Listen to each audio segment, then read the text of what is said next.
And hello, everyone who's just joining. We'll get started in just a moment here.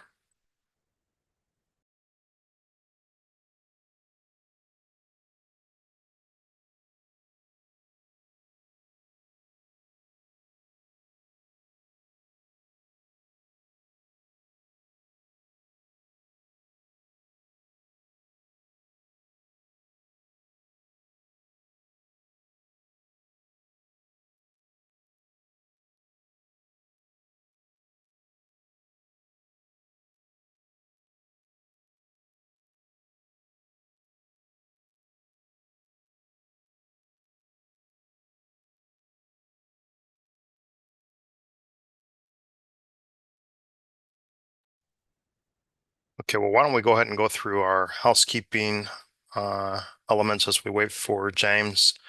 Team, if we can go ahead and start the live recording, and we'll get this meeting going. Well, good afternoon, everyone. Welcome to the Thursday, January 16th, 2025 Community Oversight Advisory Committee meeting. It's been a while since we've all had a chance to get together.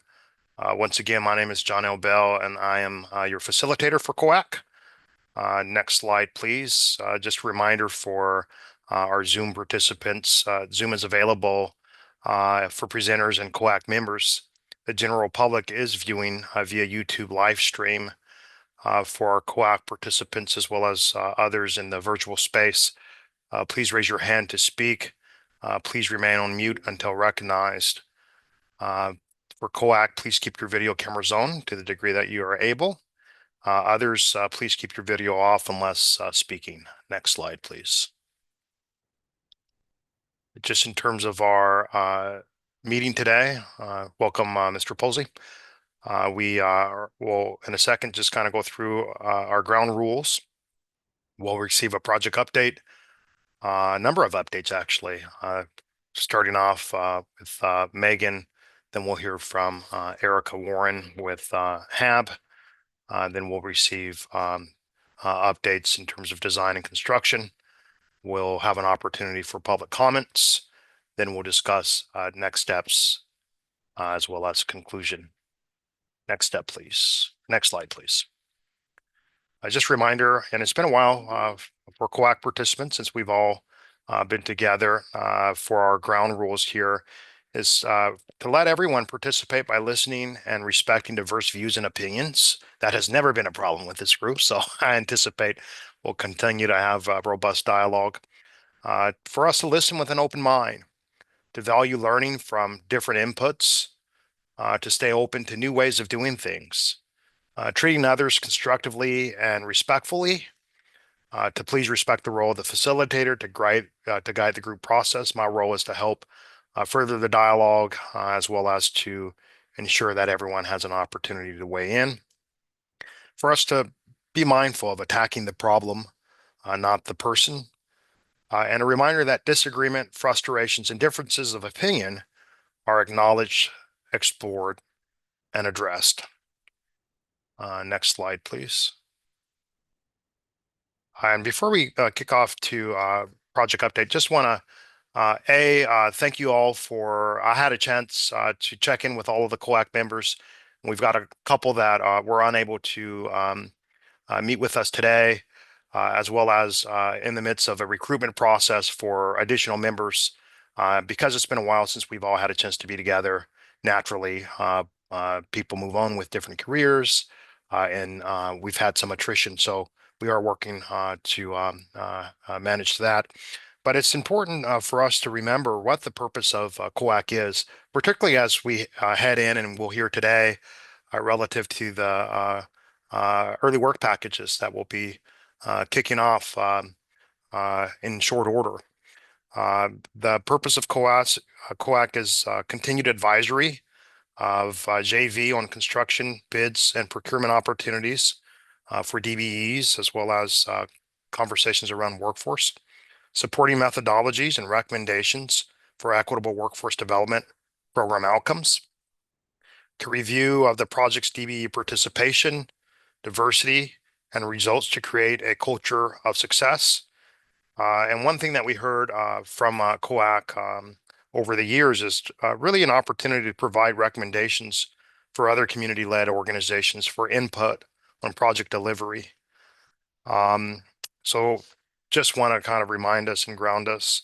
And as we look to our charter, and we will be bringing forth to COAC, all of you at our next meeting, recommendations in terms of updated charter language to really match the realities of where the program is right now. So that will be happening. But because it's been a while, it's also helpful for us to remember what this group has accomplished. You'll recall that you all were very instrumental in helping to inform ODOT and the project relative to the construction specifications, both in terms of DBE as well as workforce participation. Many of you participated in that process. The providing recommendations, comments, and resources to the JV as they were developing their diversity and subcontracting plan are also accomplishments. And so we're looking forward to building upon all of your expertise and work as we head into this next very exciting phase of the project that you all were all instrumental in helping us get to. So with that, I turn it over to Megan Channel for our project update. Thanks, Janelle, and great to see COAC members. It's awesome to be back in this space with you. I think it's been almost 2 years, maybe even to the day, since our last meeting. So I'm excited to be moving into a new phase with this group. I know when we last met, we said, all right, we're gonna take the good work that Janelle just articulated. We're gonna pause until we have a better sense of when we'll have funding and when we'll go into construction. And so I'm really excited to share some key updates today that says we have funding and we're going to construction. So and it's an exciting time. So hot off the press as of today, the Oregon Transportation Commission did approve an additional $250 million to be programmed to the project. And this is consistent with their discussion and approval of the Urban Mobility Strategy Finance Plan update at their December meeting. But it's programming $250 million to start construction this summer and to provide additional investment for work that can be done concurrently with the federal investment that we have from the Reconnecting Communities program that is focused specifically on construction of the highway cover. John Wolf from our design team is going to go through the details of those packages, and you'll hear from our JV, kind of the workforce and diversity planning around that as well. So I won't go into too many details on what the components are, other than to say we will have a key work package, again, starting this summer, focused on some stormwater improvements and bridge preservation work, kind of on the bookends of the project. So components of what you would know formally as early work packages A and B on the project. And then in 2027, when we'll start construction on the first portion of the highway cover that's funded through Reconnecting Communities, we'll also be able to build more of the highway cover and start to implement some of the safety and operational improvements on I-5 through this added OTC investment. So very exciting. The next step in the funding programming, now that the OTC has provided their approval, is that we'll be going through the regional approval process for that. So we'll be coordinating with Metro as the Metropolitan Planning Organization for Portland to kind of program those dollars in the regional program as well. So that process will be taking place over February and March. I anticipate that they'll be hosting their respective public comment periods around that, starting in February, but we'll keep you all posted as that process progresses as well. But again, just really excited to be here and reinitiating this important group. I will double down on the thanks from Janelle and say, I don't think we'd be at this point to be able to be going into construction without the expertise and advocacy and leadership from COAC. So much of the benefit that we're able to provide and speak to as part of this project is is our diversity and diverse workforce program that you all have been instrumental in helping us stand up. So just thank you. Thank you again for sticking with us, investing in this, and we're looking forward to investing in these improvements that are going to really benefit the community in the long run. So with that, I will pause, see if there's any kind of overarching questions, but otherwise I think a lot of the information is going to be shared in our design and contractor update coming up. Great. Thank you, Megan. Next up, we have Erica Warren to give us an update from HAB. Good afternoon, COAC members. Excited to be joining you and re-engaging with you in the process. As I'm sure you all are, HAB members are excited that this project is headed into construction this year. That is definitely something to celebrate. All of the work that you all have put in and helping to guide accountability around making sure that our community goes to work. So excited to join in this work with you. HAB members met this week as well. And so re-engaging at the beginning of the new year. We had a briefer meeting than usual this time, but excited to share with the HAB and the community what our look ahead was going into this year. We have about 8 meetings scheduled, 2 of them led by our colleagues at the city, focused in on completing parts of our charter in regards to interim use, still partnering with you all, with the partners at ABT around interim use and what that could look like. We know that you all will be focusing in on helping to get our community to work, but the HAB is going to be your partner in that area and how we really make sure that our community benefits from this level of infrastructure and the commitment from ODOT and the Rose Quarter Project to stay true to the values.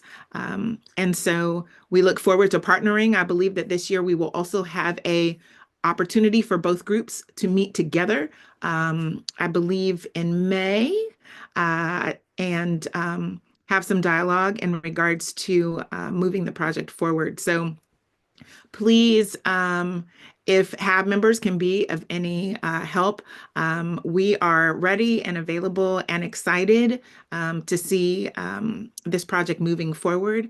We're grateful for the project's continued work to secure funding so that we can see a whole project and that we can be proud of the transformative work that we're doing together. So thank you for the opportunity, Janelle, to introduce what we're doing. We look forward to partnering with you. Great. Thank you, Erica. And thanks for all of your leadership and work. Indeed. Okay, next up, now we'll roll up our sleeves and receive some design updates from our JV team. So who's going to take it away? I think I'm up first, Janelle. So John Wolf, I'm the design project manager for the design team. I'm going to give you a quick overview on our work packaging, moving forward with that great news that Megan shared in terms of funding and how we've adapted and restructured some of those work packages to move us into construction. So this is my first opportunity working and reporting directly to this group. I'm excited to continue to roll up our sleeves and help move these design components into the most important part of the project, construction. And so if we'd go to the next slide, please. What I'd like to do is take the next few slides to kind of reflect back on the work packages as they've been previously discussed and reported back to this group, and then how those packages have been reconstituted and reshaped to adapt to funding opportunities that Megan spoke to a minute ago. So what I'll walk through in the next few slides is the new work packages that we'll be moving forward and preparing for construction. So the phase 1A package is that first out of the gates stormwater and bridge preservation that will cover at a high level, and then go to our JV team to talk through a little bit more of construction opportunities, aimed to start construction middle of 2025. In parallel and running alongside that will be the Broadway to Weidler Phase 1 package, which will design and construct the first 550 feet of highway cover from Broadway to the south, as well as a number of improvements to both local street and freeway below, with a project that is now funded for construction, which is really exciting to say. And then we'll cover some of the remaining work package elements, which is a combination of components from the main construction package and some of our other earlier identified early work packages A, B, and C. Next slide, please. So just to ground ourselves a little bit in terminology, again, up until this point, we've been speaking about early work packages A, B, C, and the main construction package, with work package A being stormwaters and structures on the north end of the project, early work package B being our structures on the south end of the project, package C being structures and freeway work, more central in our project area, and then the main construction package, which included the highway cover, local street improvements, and freeway operational improvements below the cover. As we move forward, we're going to be retiring some of this terminology. This allowed us to get off onto a good foot and really put ourselves in position to rapidly mobilize for construction. But now that we've started to identify those construction opportunities, we're restructuring into the packages we just spoke about on the previous slide. So next slide, please. Just walk you through some very high-level components of the Phase 1A package, aimed to go out summer of this year. So on our far north end near the 405 interchange, that's going to involve a stormwater pond, some stormwater pipe, and then some underground detention and treatment facilities near the 405 interchange. Those components were previously part of early work package A, and now moving forward as separate components as part of this Phase 1A package. On the south end, or the right side of your screen, there's several bridge elements, including bridge preservation work, seismic retrofits, bridge deck overlay, and rail retrofits that will be moving forward on the I-5 structures on the south end of our project. So if we go to our next slide, there's a few blow-ups of those components of work here for reference. So again, stormwater pond and stormwater vault on our north end underneath the 405 interchange. And if we go to our next slide, kind of shows the limits of structure work on a south end, effectively through the I-84 interchange, and mostly focused on the I-5 main line itself, with the other components connecting to 84 continuing to be part of those future packages. So we'll have a sign bridge replacement as part of this. There is some bridge widening at the southbound 84 off-ramp, and then the large part of this work involves bridge deck overlay replacement, bridge rail, and seismic retrofits of the I-5 structure. As we go to our next slide, this takes us to our second work package, the Broadway Weidler Phase 1, which is now funded to move forward with for construction. So these components are made up of some of the purple and blue callouts here. So it is a combined package, taking that initial part of the highway cover funded through the Reconnecting Communities and Neighborhoods grant, and adding to that as a result of some of the OTC's recent actions to bring additional House Bill 2017 funding to to carry forward key components of work, including an expansion of that highway cover area that could be constructed under this initial phase, taking us across the Broadway Street structure, and then to the south end of the highway cover. It also involves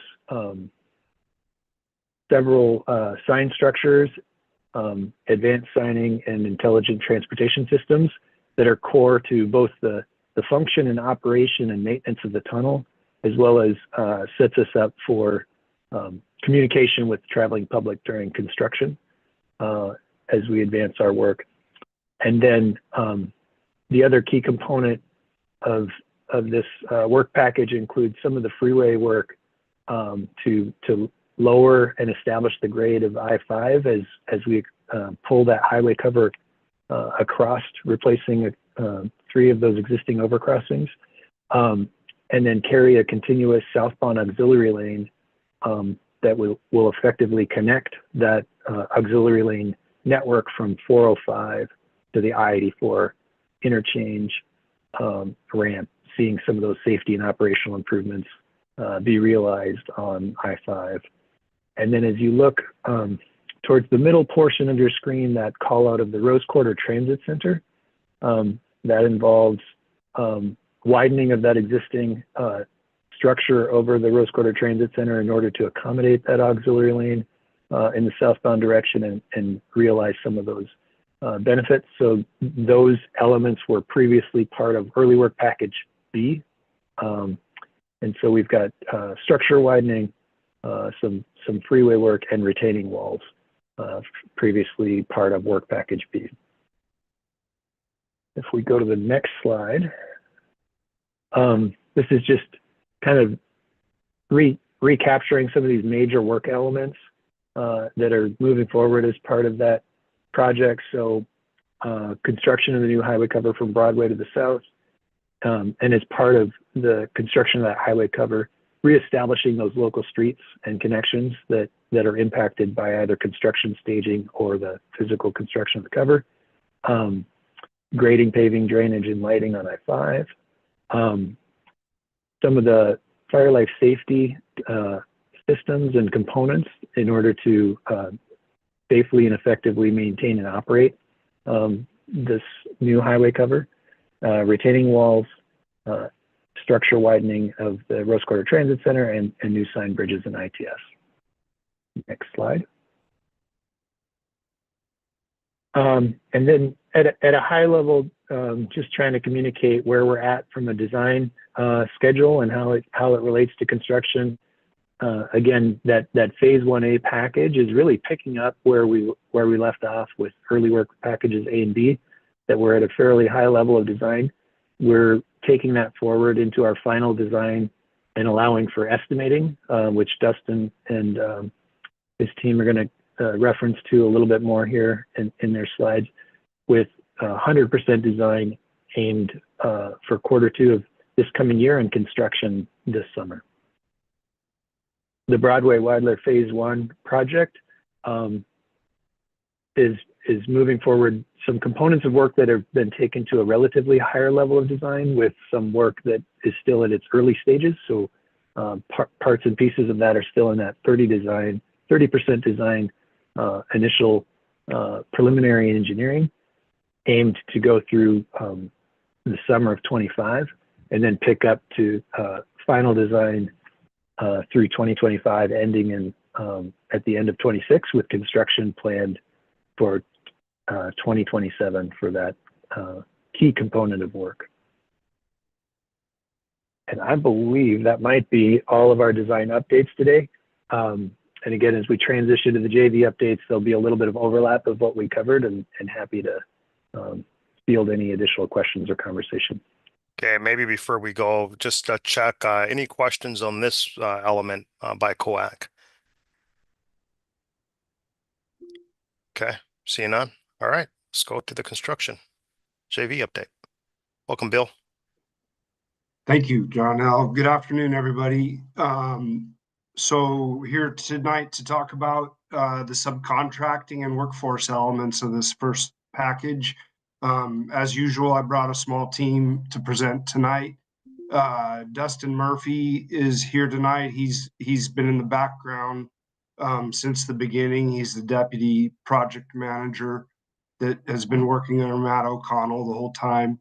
I've got Ashley Henry here tonight as well, who's a Raymore project manager for the portion of work that Raymore will be working on. And then also in the background has been Angela Murphy the whole time, working on all the outreach that was done early on for the project. So let's click to the next slide, and I'll go ahead and hand it off to Dustin. And real quickly, I see James with his hand up. James?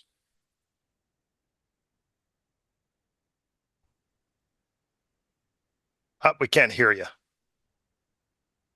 We can't hear you. James, we can't hear you.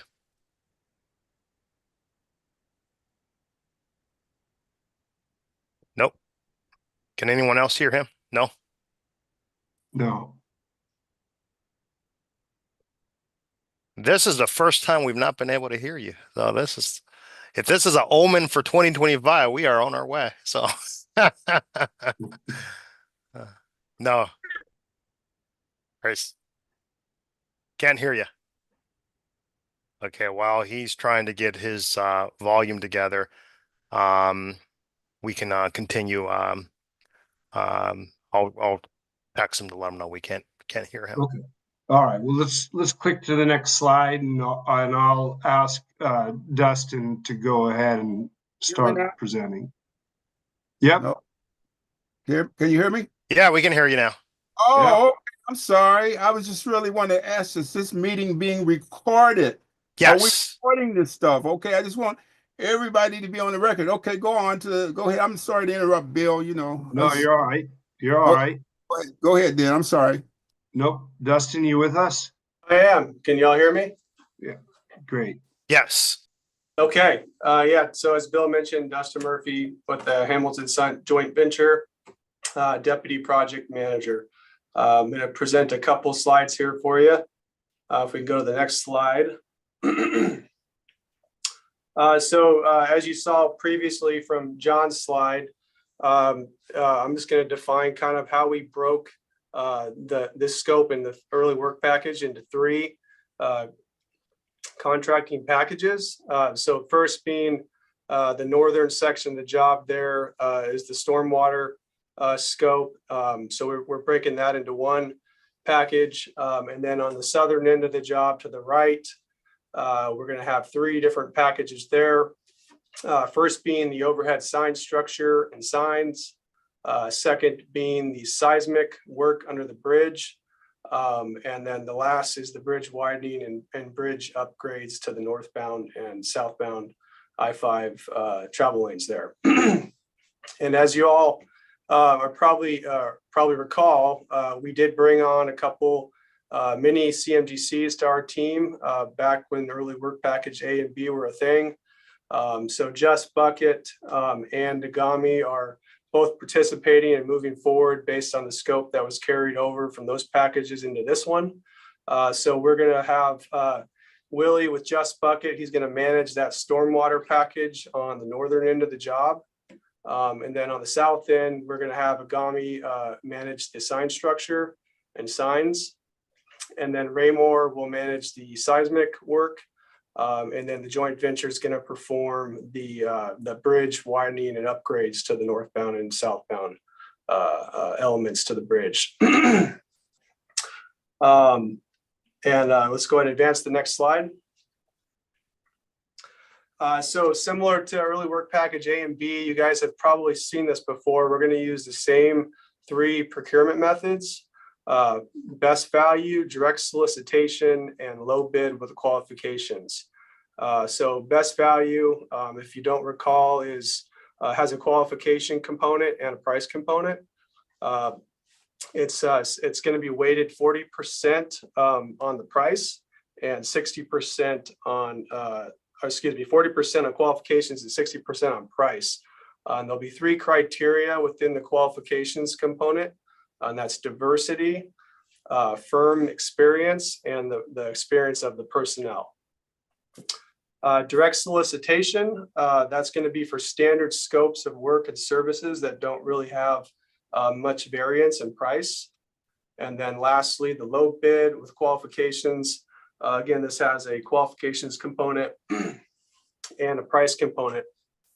However, the qualification component on this is only 25%, and more weighted heavily on the price at 75%. So this will keep that same diversity criteria in the qualifications component. And so that's pretty much it. I'm going to hand this off now to Ashley on the Raymore side to go through some of the scopes in more detail. All right, thanks, Dustin. Can we go to the next slide? All right, so some of the proposed best value scopes that we have out, and we're currently in advertising for these scopes right now. So we have traffic control, which is highway traffic control component to that. So it's a little bit different than the traditional traffic control that Raymore typically does. We have the electrical, temporary barriers, micro milling, hydro demolition, and roadway barriers. And next slide. And so it's the direct solicitation scope, similar to what Dustin was saying, or these are just traditional hourly rate type items. So we'll have concrete pumping, noise, vibration, and monitoring, material testing, security, sweeping, trucking, and then survey. And the last scope, or the next slide, sorry about that. Okay.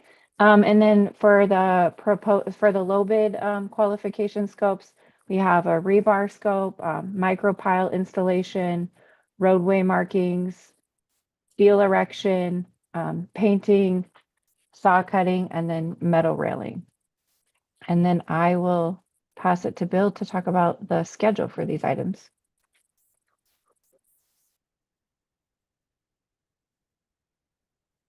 Go ahead, Dustin. Did you want to take that? Yeah, next slide, please. I think I'll jump in real quick on the schedule. Just so we are currently performing outreach right now, reaching out to firms. Invitations to bid are anticipated to go out early February. And then we'll break ground in July of 2025. And right now anticipating construction going through that July all the way into December of 26. Yeah, and I'll add to that too. And so outreach, if you recall, there were a number of ways we were doing that. Last week, this team presented at NAMAC. They presented at OAMI last week as well. We presented at PBDG last night, and we are going to be presenting at Latino Built next week. And so far, it's all been positive. It's been received positively. We've made a lot of connections, and it seems like every year there's new faces. So on the positive side of things, we're collecting some new business cards and making some good new connections in the contracting community. Next slide. So values, the approximate total value for phase 1A is 41 million. If you recall all the green sheet analysis, we're still doing that. The anticipated subcontracting value for the 41 million is 21 million, and we anticipate getting approximately 10 million in DBE out of that 20 million for a total of 23%. ODOT's goal is set at 22%. So these are all kind of familiar numbers from previous times. Next slide, please. Another concept from early on was the concept of pipeline projects, where we don't currently have a Rose Quarter project, so our efforts related to workforce are taking place on other projects for which we have some influence on.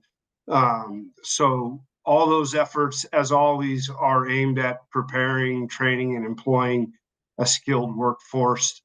The efforts are designed always to build capacity within the labor market, address skill gaps, foster diversity, create pathways, always a local economic impact. So while all that's been going on the last 2 years on other pipeline projects that we participate with, both Hamilton, Sunt, Raymore, and others, phase 1A for Rose Quarter is actually a great pipeline in itself. When you're starting a large project, it's nice to have a small piece to ramp the project up on, and that's how we're viewing this. So if I could have the last slide, I'll give you a rundown on the workforce elements. So estimated total labor for craft and management on this first portion 1A is 11.7 million. There's approximately 92,000 craft hours for a payroll total of 7.5 million. And there's approximately 41,000 estimated management hours for a total value of 4.2 million. And we do have those broken down by craft as well. I just didn't put that level of detail into the slide. So I believe that's our last slide. Am I correct? Questions? Open it up for questions and comments by COAC. Maybe I'll kick off. Bill, could you maybe share with COAC any impressions you're getting out in community as you're doing this outreach? Anything that would be worthwhile for this body to know, as well as anything that's surprising you in terms of that outreach as well? And then we'll go to James. I would say that the thing that impressed me the most in the last 2 weeks is just new faces, new names. We met a gentleman last night that is certified to do seismic work, and I'd never met him before. He's a member of PBDG. We've got there's a handful of firms that I haven't seen on other public works projects like this. Now, the other impression I have is this is kind of a freeway-centric portion of work, so I see that as a challenge for our normal community of DVEs that we normally work with in the city streets. However, with the mini primes that were previously selected, and with the feedback and the connections that we've most recently made, I'm optimistic that we can meet or exceed the goals that are on the table right now. Great, thank you for that. James? Yeah, so I have a range of questions. I have all the confidence in the world in Raymore and the spreadsheet. In fact, the projections really are surprisingly optimistic in terms of what we've been through over the last several years. I guess what I really want to know is whether or not you all are going to pay Raymore and the team that we've had kind of on the limb for all the static time that they spent waiting to get this project underway, putting them under some pressure to try to come up with something that really looks good to you all. But at the end of the day, y'all not paying them for all the wasted time that they put into this project. And they probably won't admit it. They got other fish to fry rather than be dealing with this COAC and I-5 and stuff. So is there any incentive for this team, including Dustin and so forth, to really give them a bonus for putting this stuff together? Maybe I'm suggesting that's what y'all need to do. Maybe then ask that question. Secondly, Bill, we mentioned you mentioned a lot of things in this thing, and one of the things I didn't see was locator. Do we have any African American DBE locators, potholing? That was the work I think was on the front end of that piece. And can you be more specific about the landscaping and the work that's going to be done in that area? And is there any line item for just straight up cleanup? Our city is nasty. And I mean, we got some people out here who can do this cleanup and pressure washing and graffiti removal that needs to be maybe in the line of fire to get some of this work. Is there any provisions in there for that? And I'll stop there because I have another list of other things I want to kind of share with this group. I could start that off, Bill, if you'd like. Sure, go ahead, Dustin. And James, great questions. I'm sorry, Megan, did you want to start that off? I was just going to kick off really quickly with James's first question, then have you jump in. But James, just wanted to kind of clarify that the JV, despite our slowdown, over the past 2 years, the JV has remained under contract with ODOT. And so we have been paying the work of joint venture and Raymore included. So the folks that have been working on the project have been paid for their time. So I just want to set that as a framer. And Dustin, I'll turn it over to you. Yeah, we have been compensated. I wouldn't mind a bonus. That'd be great though. But James, great questions on potholing. Right now, that kind of falls within Just Bucket's scope. So Willie kind of has that. And I think he's planning on self-performing that. There might be a little bit outside of what Willie's doing as far as underground work that may require some potholing. So there might be a little opportunity, but he has the lion's share of the potholing scope right now, since he has the lion's share of the underground work on this package. And then similar, he has the landscaping too under him. So he is, I believe, going to subcontract that out, I think is his current thinking. So there is opportunity for a landscaping firm to come in under him. And then as the cleanup, that is an item I'm not sure we did cover on the slides, but we will need somebody to help with cleanup and graffiti removal and that type of stuff. So I think there is some opportunity there as well. And Bill, feel free to chime in if you want to add anything to that. Yeah, I just want to, make it clear that, I know Willie and Just Bucket, but, they come under the same limitation as anybody else out here as a subcontractor trying to hire people of color. And I'm not sure there's a real rush to hire people of color, even though Just Bucket is a minority contractor, African Americans, whether or not he has the range of reach to get into our community to really find people who need new opportunities I'm talking about Black people. I'm not going to beat around the bush about it because we're the people out here who don't have these jobs and have been left out, and we've seen $250 million. And my fear is we'll spend that money and we still won't build capacity at the level we should be spending it. And so I would like to see some projected ideas about where we go and how we do it. For example, historically, and you all know this, I ain't got to tell you this, Bill, Black trucking, we don't have no Black truckers out here anymore that I can see. Why wouldn't we invent the consortium and put some front end money like they did at TriMed to build capacity around trucking, make sure that the trucking comes through a pipeline that's going to assure people to build capacity around that particular segment. And as we look at the SIC codes for the construction, I'd like to see a better analysis as where that money is going to really actually be spent. I mean, I ain't trying to, nitpick, but I'd like to see a little bit more detail about how that money really is going to be spent.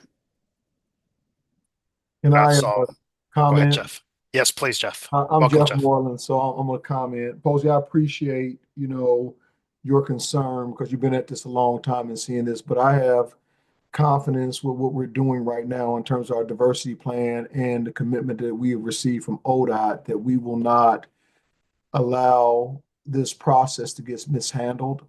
I think that all the things you suggested in terms of consortium and trying to make sure we get Black truckers and landscapers on, we're monitoring all that. at a high level. And I think we have enough reach to influence to make sure that, again, it doesn't get mishandled. But I appreciate the concern because so many times we've been in these processes where it has gotten mishandled and we have bared the brunt of that mishandling as a community. So I appreciate that. But I think that between everybody involved and all the committees that's looking over this, I feel confident that we'll get there. And if we don't, I'll be the first one that raise the flag. And everybody knows that. Yeah. So Jeff, I don't really have any concerns about you and your company and what you all have done. You've already proven very emphatically what you guys are capable to do. We're talking about the here and now, and I'm talking about maybe even the future. I would love to see us, make sure that we pay attention to the back office in this project. You all know you do in construction. We need to have some administrative people. Ashley is a product of, she all got all that stuff on her and all muscles and everything, but she came in back office. That's how she got where she is, and I know that. I would like to see an outreach to the HBCUs and talking about contracting construction engineers and architects, some people in an intern capacity that will be building for the future, not just what we got to do in the here and now. So I'm just kind of running off some stuff. You got money, $250 million, right, Megan? Be creative. Go down south to Texas A&M. That's what I want to see now. Come on. Thank you for those comments. Other comments from COAC members? Katrina, Michael, anything to add? I do not at this moment. I'm listening, trying to catch up on what's going on and who's doing what to whom. I think I'm just listening for now. Thank you. Right. Anything to add from you, Katrina? Yes, please. Sorry, I was looking for the raise hand button. So we're gearing up on our end as well, as the trades come on, for anything that happens to be, come our way for open shop and, fostering those lines of communication. It does take some time to build the pipeline, and so we're working on that so that we'll be prepared. Jeff or Bill, is there any commentary you want to offer to this group relative to the workforce side of this coin? I know this was something that had been a long conversation. Anything to highlight there? Well, first of all, thank you for all those comments. I'll be sure to start to address those as we move forward. If you recall, back when we were working earlier, we had the position of a workforce advocate, and ODOT has agreed to put that player back into action. So we're currently in the process right now of picking out a new workforce advocate. Previously, we had Terrence Hayes for a while. We had Ivan Castillo. Both people did a good job of connecting new hires to resources, whether pre-apprentice people or whether apprentice or whether journey workers or whether back office or recruiting from Texas A&M. But I plan on having that person back to work, and as you know, we're doing that work all the time. But we don't always have the convenience of a person that's just dedicated to doing just that and supporting our other efforts. So I'm looking forward to have that person back to work to help cover the ground that needs to be covered in order to do a good job with workforce development. Thank you for that. Any other thoughts? Otherwise, we may end early, which I'm always okay with. Starting off on the new year. James? Yeah, I don't want to hog this meeting, but I'm gonna do what I got to do. So going way back when, I was looking for a baseline for the work that we're doing here. So I was looking for national models of how this plays out in other areas of the country, you know, where there's a higher degree of African Americans and other people of color. I'm looking for a library for, you know, people that do other creative type things around workforce and, you know, just construction in general. So Megan, if you got the money, that put together a library, some reference stuff. Maybe you already doing it. I'm just maybe talking out of my head, but I haven't seen anything. I've asked for that over and over again. Secondly, and I'll be quite honest about this. I'm concerned about the structure of this COAC. I'm not sure that we have leadership on this COAC the way it ought to be. Whether or not we have somebody who is leading it, who is actually in a position to give testimony to the OTC. If there's some policy issues that we need to, you know, elevate. I'm just not seeing the structure that I'd like to see. And you know, I know you try to do the best you can, and John L. and everybody tries to do the best you can. But at the end of the day, I'm a community person out here doing this stuff, and it just doesn't feel good to me for us to be so loosey-goosey around how we structure the COAC. And that's just not this group, but the HAB is the same way. You know, we got, you know, the consultants running it, you know, and so forth. And then those of us who are community-based people, we're just sitting here, you know, giving our ideas, but without any real structure about how that gets done. So that's a concern for me, and it may not be a concern for anybody else. And then looking globally, you know, where is Prosper Portland in relationship to this? Where is the PCEP? How does that intersect with what we're doing? And are we making any plans to bridge this with IBR? And are they coming to the table to share resources and ideas about how we get this done? And so I'd like to see where all that fits, and if anybody's looking at that. And then I'd like to know where the Office of Civil Rights for ODOT. Even though we do this project, ODOT hasn't been that good on all the other projects around about time. We don't want this to be a one-off doing this project, and then after we do all this hard work, people of color can't get work on future projects. So somebody ought to be talking about that and structurally building a pathway for us to have a better ODOT and full participation all around the state. There's other issues out here that's impacting this project, i.e. these PLAs the governor is trying to enforce on everybody. Somebody out in this COAC ought to be making a statement about PLAs and its impact on how we build Black and brown businesses. So who's doing that? Who has that advocacy role? Are you all contracting with NAMAC or PDG, whatever the name of that acronym they call themselves over there? Somebody's got to pay attention to this stuff. Otherwise, we're going to get all lost in the sauce here. I don't want to be spending my years worrying about this stuff. So please help me understand how we put this together in a more systematic, organized way. James, I can jump in here, and I think you're right in all of those remarks. I'll speak to the COAC membership. That is something that I agree that we want to work on. We have 3 great individuals that are here and present, and several others on COAC that were not able to join us.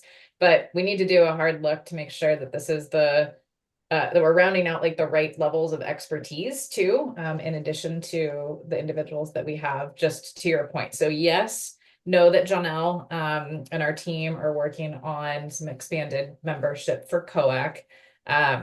And would like, if you've got recommendations and people that you think would be a good fit, like we're definitely open to getting those recommendations too, and helping us make those connections.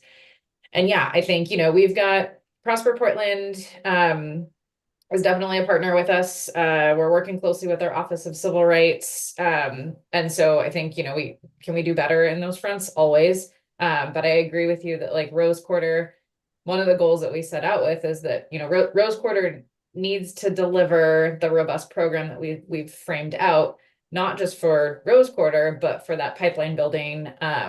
And greater impact within ODOT and within the region. So that still remains top of mind for us. And we're doing kind of that close coordination internally. But yeah, your points are really, really well taken. And would encourage kind of follow up maybe through Jonelle if you have ideas about additional COAC members too. So Megan, 2 or 3 years ago, we're sitting here asleep at the switch politically about how this money's been moved around. I'm sitting here and how the money got moved around, bait and switch. I ain't got to explain. Everybody's on here know how that played out. We don't have any, I'm not trying to necessarily advocate for, somebody to go be down at the state legislature per se, but we can't be asleep at the switch this time around. We have to anticipate people coming after this project, not willing to fund it, willing to undermine it, willing to subjugate and, just really subvert what we're trying to do. You guys got to do a better job of marketing what we're doing. And is there any money in there for marketing and for us promoting this project? We got this nice little cute logo, but nobody even know what that logo really means. And I'm saying really out on the ground, these community-based organizations might need to have some money. I'm sitting here with the NAACP, and my people, except for me, don't have a clue about what we're doing necessarily with the I-5 project. I ain't got a lot of money to be spending telling this story. You guys got to do a better job. You can't be asleep at the switch like we were the last time. I was here when that money got switched around. You see what I mean? Does that make any sense? Maybe I'm just whistling Dixie. So No, it makes sense. I hear you there, James. Katrina. I just want to make sure that this group, as everyone's making decisions, is aware of the draft Tri-County reciprocity proposed language, which could significantly affect the pipeline and contractors. If it is approved, it would change the reciprocity agreement between Montana, Washington, and Oregon for travelers. And it would potentially, it's being considered to be moved to bordering counties. So something definitely to be looking at as everybody's moving forward with their workforce requirements. Could you talk a little bit more just for the benefit of this group about that? I would invite Mr. Birch as a council member. He might be able to speak to it better than I. I kind of just know I've read the draft. I know that it's out for public comment. At the moment, it's not done yet, but essentially it allows folks that might be doing OJT from one state to the other, where their contractor might be on the other side of the state line. For folks that are in like the Portland metro area, that's a big deal because we're right across from Clark County. But as far as bringing in what would be considered a traveler, a worker from another area, that it could potentially, if it's approved, from my understanding, it could restrict some of that ability to be able to reach into, let's say, King County or something like that, because it's further up. But Michael might be able to speak more to that. I have read the document like you have.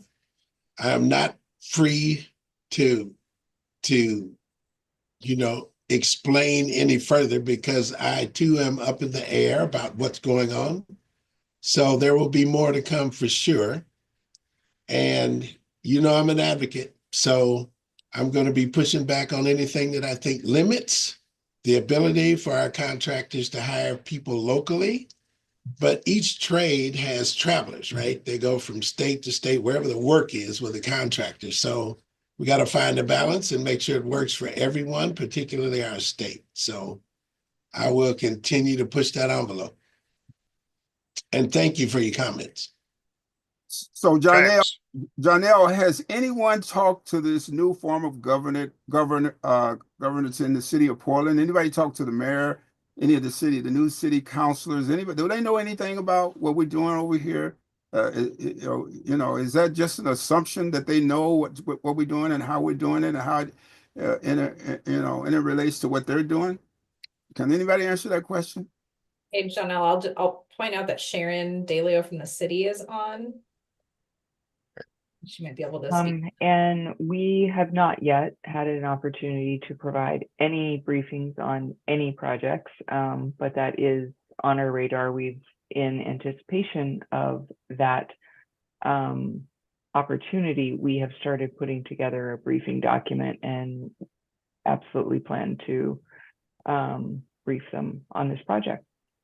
So I just want to share with you all. I mean, y'all gonna hate me, but you know, the Black people and how we do things, we're always a day late and a dollar short. We always come up at the end of the agenda. We always get bushwhacked. I'm just not feeling that. Y'all gonna have to do a better job of raising the ante and putting this as a priority before those folk. Our economic well-being is pretty well harnessed to this piece right here. This is not something that we can just kind of like, walk through the park on. We have to be out in front of this stuff. And it hurts me to say this, but we're always the last one to really get on the agenda. This budget process, they're going to cut all these bureaus are being cut. We're the last hired and the first fired. So I'm not really feeling that we should spend our time without being very aggressive about putting this in front of City Council and making sure they know how critical this is to the African American community. Point noted. Thank you for that, James. And I know there are ongoing conversations at the GR level to make sure that this project is socialized with all of the right players. Okay, why don't we go to our next section, which I believe is public comment, if we can get the slides up here. Next slide, please.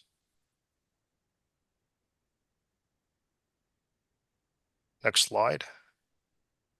Just a reminder for those wishing to make public comment, you may dial 971-247-1195.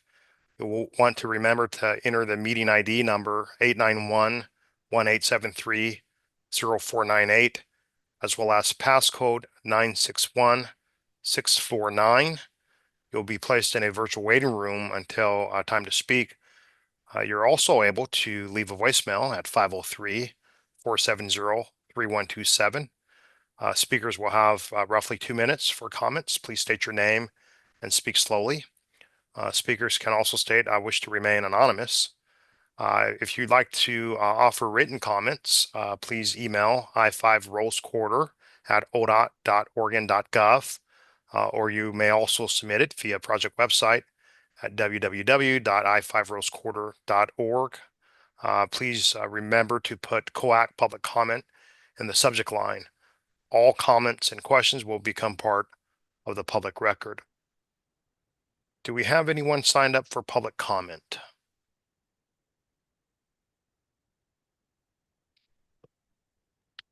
At this time, I'm not seeing anybody in the public comment room, so we'll give it a moment. If you are joining us on the live stream while calling in, please remember to mute your speakers to minimize feedback, and I will keep an eye out on the room to see if anyone joins. And next slide. So while we wait to see if we have any public comments, Megan, I'll offer it to you for any closing remarks. I guess I'll just I emphasize the thanks again. Really appreciate the intentionality of our COAC members and sticking with us through our ups and downs. I truly believe that 2025 is going to be the best year yet for Rose Quarter, starting construction. And this is the moment where we actually get to put all the things we've been talking about into action. And this is where, we've asked a lot of, trust us moments. This is the point where we get to show you what we can do. So I'm excited to be partnered up with our joint venture and all of our agency and community partners. So many of them showed up today at the Transportation Commission meeting this morning, from the city, Albina Vision Trust, Trailblazers, Oregon Trucking Association. So we're building a really strong coalition of support. We need to continue that as we go forward. But I know partnership here with COAC, continued partnership with HAB are integral to that too. So looking forward to our continued work together and getting to work. So thank you. Any public comment? Looks like there's none in the room, Jono. Okay. With that, we'll conclude our COAC meeting More to come, as Megan indicated, we are repopulating the membership. If you do have recommendations of folks, please do send those to me, and I'll make sure that we will get those before Megan. Hope everyone have a great rest of your day. Thank you for your participation. We'll see you soon.